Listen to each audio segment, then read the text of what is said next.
satu hal yang sangat pelik. Pelik.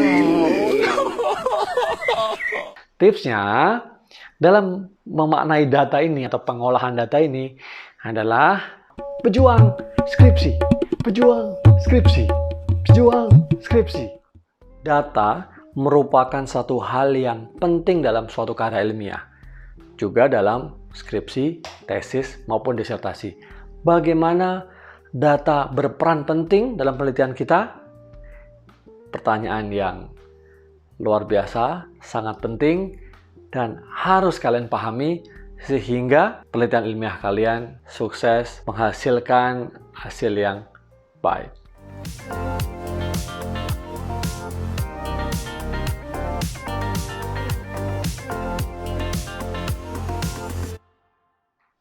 Dalam melakukan penelitian karya ilmiah, mencari data, akses terhadap data merupakan satu hal yang sangat pelik. Pelik. Kadangkala susah, tapi kadangkala juga mudah. Artinya, penelitian bisa dimulai dengan kepemilikan akses terhadap data.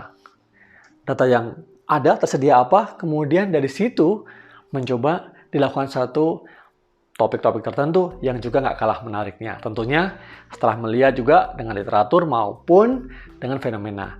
Nah, kali ini saya akan membahas tentang 5 hal terkait dengan data. Kalau Anda menguasai data itu dan mampu menyajikan dengan baik, menganalisis dengan baik, tentu karya ilmiah Anda akan sukses. Hal pertama yang harus diperhatikan adalah identifikasi sumber data.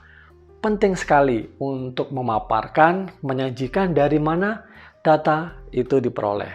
Apakah dari sumber resmi pemerintah? Apakah dari sumber resmi dari satu lembaga independen tertentu? Ataukah dari mengumpulkan data primer, misalnya melalui kuesioner, atau data yang Anda kumpulkan melalui internet, atau dari manapun. Nah, ini penting sekali untuk menyampaikan, meyakinkan kepada peneliti atau kepada pembaca atau kepada pembimbing maupun penguji terkait dengan kredibilitas data. Misalnya, ada data dari Badan Pusat Statistik. Anda bisa menggunakannya. Misalnya ada data dari lembaga-lembaga nasional maupun lembaga-lembaga internasional. Bagi Anda yang penelitiannya di bidang bisnis, manajemen, mungkin ada data dari capital market. Atau banyak database yang isinya adalah data-data terkaitan perusahaan. Nah, itu Anda harus tuliskan sumbernya dan Anda bisa gunakan dalam penelitian Anda. Dalam sumber data tadi, juga Anda tidak lupa menyampaikan batasannya. Jadi data apa yang Anda kumpulkan, data apa yang Anda gunakan. Nah, selain sumber, juga batasan dari data. Itu hal yang penting. Hal penting yang kedua adalah berikan gambaran yang jelas terkait dengan data. Misalnya, populasinya seperti apa, sampelnya seperti apa. Nah, mungkin juga Anda melihat tentang jumlah observasinya, ya, unit analisisnya apa yang digunakan. Nah, ini menjadi penting. Kalau misalnya Anda menggunakan data-data sekunder. Nah, data sekunder ini berupa data apa? Apakah misalnya nih ya, data kinerja perusahaan, apakah data jumlah pekerja, jumlah pendapatan, dan lain-lain. Nah, bisa juga misalnya data yang tersedia di publik, misalnya tentang investasi, ekspor, impor, dan lain sebagainya. Nah, data ini harus Anda gambarkan karakteristiknya, sehingga orang yang membaca atau pembimbing, penguji tahu bahwa data itu karakteristiknya sesuai dengan topik yang akan Anda teliti. Selain itu, juga perlu dibuat batasan waktunya ya, periodisasi dari data yang Anda kumpulkan. Misalnya apakah data itu longitudinal ya, time series gitu ya, dari berbagai tahun ya, 5 tahun ke belakang, 10 tahun ke belakang, atau sifatnya cross section ya, hanya ada diambil data itu pada satu titik waktu tertentu gitu ya. Pada misalnya survei, survei pada hari ini saja, atau survei pada minggu lalu, atau pada bulan lalu. Nah, ini juga harus dijelaskan sehingga makin lengkap pemahaman tentang karakteristik data. Hal yang ketiga adalah jelaskan kekuatan dan kelemahan dari data yang Anda kumpulkan atau yang Anda punyai. Ini caranya Anda bandingkan dengan literatur terdahulu atau penelitian terdahulu yang menggunakan data yang mirip gitu ya, atau data yang kira-kira memiliki karakteristik yang sama. Misalnya penelitian terdahulu hanya menggunakan periodisasi 5 tahun ke belakang gitu. Nah, sedangkan penelitian Anda ini mau melengkapi, tidak hanya 5 tahun, tapi menjadi 10 tahun. Nah, ini kan kekuatan dari data yang Anda miliki. Jadi data tadi bisa jadi lebih banyak, ya kan? Lebih baru, ya. Misalnya konteksnya tadi lebih baru. Data penelitian sebelumnya mungkin tahun 1970-an, 1980-an, atau 2000-an. Nah, penelitian yang sekarang adalah 2010, 2020. Nah, itu penting. Jadi ada kebaruan. Ya, dan juga ada coveragenya. Nah, ini juga merupakan satu kebaruan. Misalnya skopnya ya, skopnya bisa lebih luas gitu. Atau bahkan sisi yang lain, skop yang lebih spesifik tapi dalam. Nah, ini juga bisa merupakan satu kekuatan. Nah, di samping itu, di sisi yang lain adalah misalnya Anda punya dalam pengumpulan data ini ada kelemahan ya, ada keterbatasan. Misalnya ada data-data yang tidak bisa dikumpulkan, ya, yang seharusnya misalnya kalau dalam topik penelitian ini menggunakan data tersebut gitu ya, tetapi Anda karena satu dan lain hal tidak bisa mengumpulkan data itu. Nah, sampaikan juga limitasinya, ya. Nah, ini penting ya, data ini perlu keterbukaan, perlu kejujuran dalam dunia akademik untuk menyampaikan apa adanya, karena nanti berkaitan dengan cara pengolahannya, juga cara menganalisisnya, pada akhirnya nanti pada hasilnya. Nah, hasil ini juga sangat penting, interpretasi sangat penting, tergantung pada data yang ada.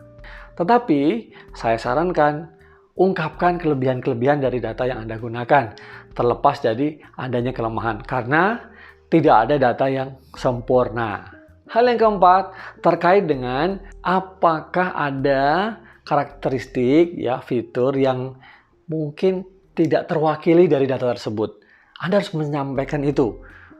Misalnya ada hal-hal yang kelompok tertentu misalnya ya, yang tidak terwakili, yang harusnya terwakili. Misalnya Anda melakukan kajian terhadap perilaku politik anak muda gitu di Jakarta. Nah, harusnya kalau itu mencakup anak muda dan itu di Jakarta, tentu mencakup semua populasinya, semua anak muda ya, usianya boleh berapa? Misalnya 18 sampai 25 tahun misalnya. Yang ada di Jakarta. Jakarta meliputi ada Jakarta Barat, Timur, ya, Selatan, Pusat, ya kan? Nah, ini tetapi ada yang mungkin tidak tercover. Misalnya di Kepulauan Seribu gitu, Anda nggak cover. Nah, ini harus jelaskan. Sehingga kalau dengan tidak tercovernya atau tidak terwakilinya beberapa karakteristik itu bisa menyebabkan bias misalnya. Ya. Nah, ini menjadi penting ya. Jadi intinya adalah Anda sampaikan secara terbuka. Ya. Jadi kalau misalnya jangan sampai nanti penelitian Anda ini mengambil kesimpulan ya yang salah karena ada data-data yang tidak lengkap. Nah, nanti kalaupun itu terjadi harus disampaikan sebagai satu limitasi ya atau keterbatasan. Hal yang kelima atau yang terakhir adalah jelaskan apabila Anda melakukan satu perhitungan-perhitungan khusus ya dalam mengumpulkan data itu. Misalnya, Anda tidak hanya menerima data begitu saja yang dari Badan Pusat Statistik misalnya, atau dari capital market, atau dari misalnya dari otoritas penyedia data lainnya secara nasional maupun internasional ya, dari data-data dari lembaga-lembaga dari PBB misalnya. Nah, tapi Anda melakukan satu langkah-langkah tertentu. Misalnya ada yang dijumlahkan, ada yang dikurangkan, atau ada yang dibagi. Nah, tahapan-tahapan seperti ini harus dijelaskan ya dalam Anda menyusun data ya khususnya di metode penelitian. Nah, itu adalah 5 hal penting banget terkait dengan data. Karena dengan data yang baik, Anda mengumpulkan data dengan bagus, sumbernya terpercaya, tentu akhirnya Anda bisa melakukan pengolahan data yang bagus dan analisis yang bagus. Akhirnya interpretasi datanya pun bagus, ujungnya kesimpulannya pun bagus baik secara keilmuan maupun nanti kebermanfaatan kepada publik atau kepada masyarakat. Nah, tipsnya dalam memaknai data ini atau pengolahan data ini adalah cari data yang paling relevan dengan penelitian Anda. Nah, Anda tidak perlu berpretensi mengumpulkan semua data yang ada dan Anda masukkan semua dalam penelitian Anda sehingga mungkin nanti malah tidak bermakna apa-apa.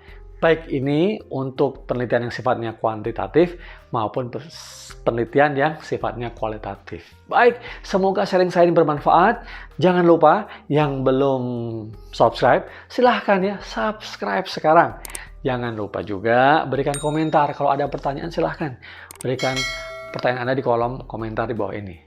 Like juga dan share kepada teman-teman. Sampai ketemu lagi di video-video saya selanjutnya.